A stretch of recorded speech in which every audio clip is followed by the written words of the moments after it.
Hi friends, எல்லாருக்கும் இனிய பொங்கல் நல்வாழ்த்துக்கள். இன்னைக்கு பொங்கல் ஸ்பெஷலாக எல்லார் வீட்லேயுமே சாம்பார் வைப்பாங்க. எங்கள் ஊர் சைடு இடி சாம்பார்னு சொல்லுவோம். இதில் நாங்கள் எல்லா காய்கறிகளும் எல்லா கிழங்குகளும் போட்டு வைப்போம். வாங்க எப்படி இடி சாம்பார் பண்ணலான்னு பார்ப்போம். இப்போ நம்ம 1 கப் துவரம்பருப்பு எடுத்துக்கலாம். இப்போ இதை நம்ம 2 தண்ணியில் நல்லா வாஷ் பண்ணி எடுத்துக்கலாம். இப்போ நம்ம இதில் துவரம்பருப்பு போட்டுட்டு வெங்காயம், தக்காளி, பச்சை மிளகாய், பூண்டு, கொஞ்சமாக மஞ்சள் தூள், தேவையான அளவு உப்பு சேர்த்துட்டு அப்புறம் 1 கிளாஸ் தண்ணி சேர்த்துட்டு நம்ம இதை வந்து வேக வச்சுக்கலாம்.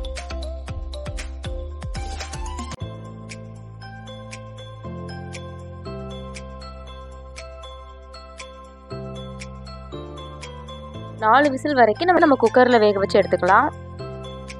இப்போ நம்ம இன்னொரு பாத்திரத்தில் காய்கறிகள் கிழங்குகளை நம்ம வேக வச்சு எடுத்துக்கலாம். நாங்கள் ஒரு 13 வகையான காய்கறி கிழங்குகள் எடுத்துருக்கோம். என்னென்னா கேரட், உருளைக்கிழங்கு, பீன்ஸ், அவரைக்காய், பூசணிக்காய், கோவக்காய், முள்ளங்கி, கத்திரிக்காய், பட்டாணி, மஞ்சள் பூசணிக்காய், சேனைக்கிழங்கு, இந்த மாதிரி நாங்கள் கொஞ்சம் காய்கறிகள் எடுத்துருக்கோம். உங்களுக்கு என்னென்ன காய்கறிகள் பிடிக்குமோ நீங்கள் எல்லாமே சேர்த்துக்கலாம்.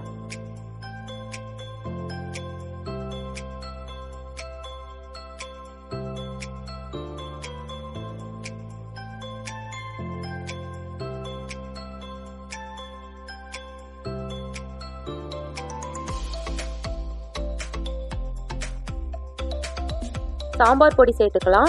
அதுக்கப்புறம் தேவையான அளவு உப்பு சேர்த்துட்டு நம்ம வந்து வேக வச்சிடலாம்.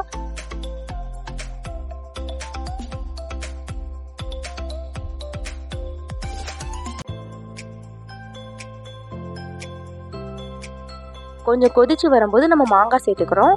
இப்போ மூடி போட்டு அதை நல்லா வேக விட்டுடலாம்.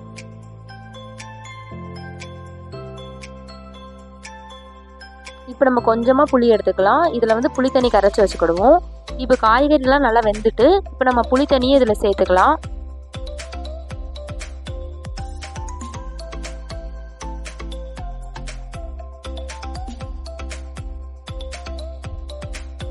இப்போ வேக வச்ச பருப்பை நல்லா மசிச்சுட்டு நம்ம இந்த காய்கறி கூட சேர்த்துக்கலாம்.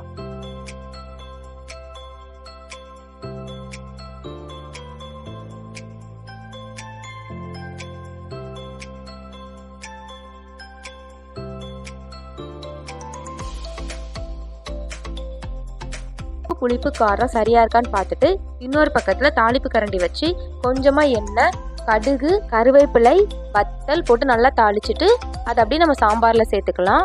ரொம்ப சுவையான இடி சாம்பார் ரெடி ஆகிட்டு. நார்மலாக வைக்கிற சாம்பாரை விட இது ரொம்ப டேஸ்ட்டாக இருக்கும். இதை நீங்கள் ஒரு 2 நாள் வரைக்கும் நம்ம வச்சு சாப்பிடலாம். ஃபைனல் டச்சாக நம்ம கொத்தமல்லி மட்டும் போட்டுட்டு இதை நம்ம சர்வ் பண்ணிடலாம். வீடியோ பிடிச்சிருந்தா லைக் பண்ணுங்கள், ஷேர் பண்ணுங்கள் அண்ட் சப்ஸ்கிரைப் பண்ணுங்கள். தேங்க்யூ.